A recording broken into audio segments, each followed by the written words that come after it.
What's happening, everyone? I would firstly like to apologise for the delay in getting this video out. The truth is, I just couldn't face it yesterday. I was so gutted, heartbroken with the result, with the performance. Chelsea playing at Elland Road and putting in such a lack of heart, such a lack of spirit, such a lack of fight, such a lack of tenacity. It's totally unacceptable. I can't understand how we live in a world where Leeds United are running collectively 10k more than Chelsea. We should be fighting tooth and nail for 3 points at Elland Road. Chelsea have never won consecutive league games at Elland Road. We battered them at the end of last season. We had the perfect opportunity to put that record to rest, and we churn out a performance like that. It was heartbreaking. Full credit to Leeds. They were brilliant. And painfully, full credit to Jesse Marsch.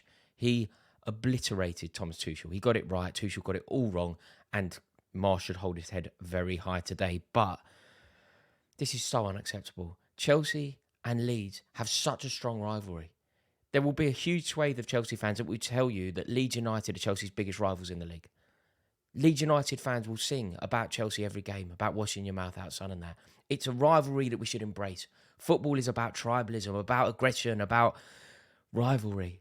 And as much as I dislike Leeds, I think the Premier League is a richer place for having them in it. You want them in the Premier League. Yeah, you can revel when it goes wrong for them in the Premier League, but you want them in the Premier League because these are the games that matter. You know, you're not going away to Bournemouth. You're not going away to Brighton. You're going away to Elland Road. This is a privilege. And to play for Chelsea in this fixture, a fixture that dates way back. Think about what happened in 1970. All of the animosity, all of the vitriol. Don Revie versus Dave Sexton. That Chelsea team of heroes that we worship. Peter Osgood's statue at Stamford Bridge. The Leeds team of the 70s. Bremner, Hunter, Lorimer, whatever. Like, this is as big as it gets. For a Premier League game, this is as big as it gets. I know that isn't trendy. I know there will be a lot of people watching this that will disagree with it, but I promise you, this fixture is about as big as it gets. And Jesse Marsch has just completely battered Thomas Tuchel. Totally and utterly battered him. So many mistakes made by Tuchel, and I'm going to focus on Tuchel because that's where my heart lies. But I don't want anyone to think that I'm taking anything away from Leeds or taking anything away from what Jesse Marsch and his team did yesterday. I'm not. I'm just going to look at it primarily, at least, from a Chelsea perspective. And the mistakes that were made. I mean, do you know what? It's got to the stage now where we're 3 games into the season. We're desperate for reinforcements. We've had a full summer, and I'm already now thinking, do you know what? Wesley Fofana is going to take all sorts of world records to be broken to get him to Stamford Bridge. That now looks like a bargain to me. Already signing Fofana looks like a bargain. Whatever it costs. Doesn't matter what it costs. Get him in a Chelsea shirt because it is essential. We've got such a weird team. We've amassed a group of players who are so average and so lacking in any sort of spirit. It's painful to watch. Tuchel, I think, is getting things wrong. Drastically getting things wrong. Why can't we defend set pieces? Anyone have any ideas? Why can't we defend set pieces? Surely that's what's going on a training ground throughout the week. It's truly ridiculous. Playing Ruben Loftus-Cheek as a right back. The geezer is a half-decent central midfielder and we're playing him as a right back. And I know what we're trying to do. I know that basically when you have the ball, Loftus-Cheek drifts in field, Reece James drifts wide, and you end up with an additional man in midfield. And when you don't have the ball, Reece James tucks in, Ruben Loftus-Cheek drops back. But it doesn't work. This doesn't work. It's a system that doesn't work. So be pragmatic and be honest. It isn't working. We haven't looked good at any point this season, aside from that game against Tottenham. You know, average, so average against Everton. And I think you could actually take it further. Apart from one game away at Real Madrid and all the games against Tottenham, which our players get up for, which is brilliant and very important. We seem to appreciate that rivalry. But unless we're playing Tottenham or Real Madrid, we don't get up for a game. We haven't played well in any fixture apart from those games. It's honestly ridiculous. The fact that Leeds are putting in so much more effort is painful as well. The first goal, people are going to talk about maybe Gallagher. Other people will talk about Edouard Mendy. And I think we need to have a conversation about Mendy. Hasn't his crown slipped fast? At one point, best goalkeeper in the world and all that. I mean, I don't even know if he's the best goalkeeper at Chelsea anymore. And you know what I think about Kepa Arrizabalaga. So I think that we really do need a discussion about him. But in this exact moment, I don't hold Gallagher or Mendy necessarily responsible. I think that Mendy could have been offered more. Maybe Reece James, Cucurella, they could have got shorter, wider, quicker in order to make his mind up for him. But again, I'm coming back to the manager here. Why are we playing a system where the goalkeeper is effectively forbidden from going long when the keeper don't want the ball at his feet? If you've got Ederson in goal, you can play that possession football at the back. If you've got Ederson in goal, you can say, right, keep hold of the ball, use the goalkeeper as a sweeper, play off the goalkeeper. The goalkeeper will start your attacks. If you've got Alisson, same thing applies. Ramsdale to a degree, same thing applies. We haven't got that. We've got a shot-stopping goalkeeper who doesn't want the ball at his feet. So don't tell him to have the ball at his feet. Play to your strengths. Accentuate the positives. It's absolutely ridiculous. And actually, the sign of poor management to ask footballers to do things that they aren't capable of doing. You're asking Edouard Mendy to play with the ball at his feet as if he is a goalkeeper capable of doing that. We know that he isn't that. So let him go long. Give him an outlet long. Let him hoof it. Let him put it out of play. Ball retention is very important. Ball possession is very important. But if you haven't got the skills to do it, you can't do it. And it doesn't make any sense to force players to do things that they aren't capable of doing. However, with regard to Mendy, is it possible for this to be the case? I think we all agree, don't we, that footballers, very good footballers, the best footballer that you can think of in your mind, whoever you support, right? Pick your club's best player that you've seen with your own eyes. You will also be able to remember that player having a bad period of games. I imagine.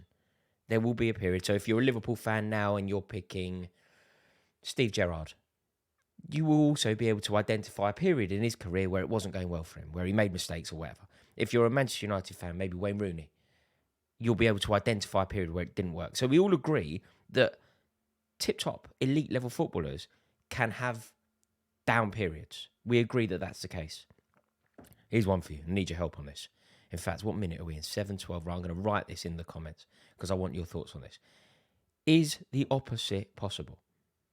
Is it possible to be a distinctly average / bad footballer but hit a purple patch? Find yourself in a rich vein of form but actually not be very good? Is that what happened with Edouard Mendy? Did we think that we had this amazing goalkeeper because when he arrived it was going his way and he was sensational? But the question now, is he that good? Because I'm really not sure that he is. And I don't know what we're going to do. Some more signings. I like the keeper at Brighton, but it's just more terrible. You know, Arrizabalaga, Mendy, big money. It's shambolic what's going on, really. It really is shambolic. But on this exact incident, I feel like Mendy has been hamstrung by his manager, forcing him to go to possession, forcing him to go to blue feet. I feel like he's been hamstrung slightly by Reece James, Cucurella. They need to drift wider, get so short, so early, that he has no option but to lay the ball into you because you're not marked. Whereas Leeds was kind of swarming. They were playing so well, but they were swarming and pressing us so aggressively that because nobody went short, there was nowhere for Mendy to go. So he tried to dribble, tried to beat the man, which is, I mean, it's ridiculous for most goalkeepers, but it's especially ridiculous for him, who doesn't have the skills to do that. So I feel like that is a big issue. Then obviously the set piece, another set piece off the back of Harry Kane's set piece. We can't defend set pieces. And Jesse Marsch, again to his credit, has identified set pieces as being very valuable for his team. I think he's put it down to about 30% of goals can come from set pieces. So he's looked at Chelsea and realised that we're vulnerable there, because we're incredibly vulnerable there. And he's realised that he could go for the jugular and do that, because effectively Chelsea can't defend set pieces. But yeah, it was a terrible day. It was like, for some reason, you know, certain defeats like hit you. They can hit you so hard. It doesn't happen that often, which is why it's so poignant when it does. The only time I can remember being at Anfield and being beaten in the Cup, European Cup, and effectively just sitting there. The last penalty went in. I was just sitting there watching the Kop bounce. That was painful. There are some defeats. I remember Sean Wright-Phillips scoring at Stamford Bridge for Queen's Park Rangers. under Benitez. You know, when you're just sitting there. I was the last one in the ground that damn sure I was. Just a Wednesday night, just watching QPR fans celebrate. It's like, what is going on? There's a bloke in our dugout who I have no affiliation with in Benitez. QPR just one hit. Like, yesterday was one of those moments for me. It just hit so hard. Like, put a total dampener on anything else. To be totally honest, I had a kip. But yeah, full credit to Leeds. Like, I don't want this to all be about Chelsea. I must acknowledge that they were brilliant. I thought Koch, Adams, Aronson, Rodrigo, all brilliant. Even Dan James. And he did very well, didn't he? You know, when he got in behind, cut it back for the goal. He did very well. You know, I mean, he certainly showed us that he's very one-footed in that example, but, you know, worked out. But yeah, painful day. And we've got to get this right, and we've got to get it right soon, because I've been saying quite how poor we are. I didn't think we'd get anything against Tottenham. I was obviously delighted to be wrong on that front. But shocking performance against Everton. Got away with it. A Jorginho penalty at Goodison Park. Yesterday, conceding 3 at Elland Road.